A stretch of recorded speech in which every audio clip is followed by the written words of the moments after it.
दिल में जगह बना के बिसराया पिया, दिल में जगह बना के बिसराया पिया।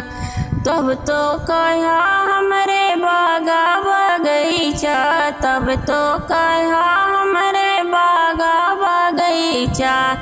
एक नेबुला के लिए तरसाया पिया, एक नेबुला के लिए तरसाया पिया। दिल में जगह बना के बिसराया पिया।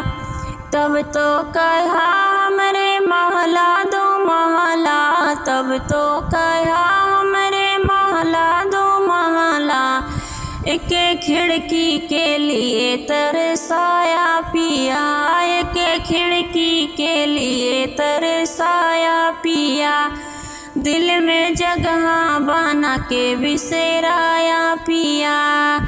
तब तो कहा हमरे कुवना जगतिया, तब तो कहा हमरे कुवना जगतिया। एक घैला के लिए तरसाया पिया, एक घैला के लिए तरसाया पिया। दिल में जगह बना के बिसराया पिया, दिल में जगह बना के बिसराया पिया।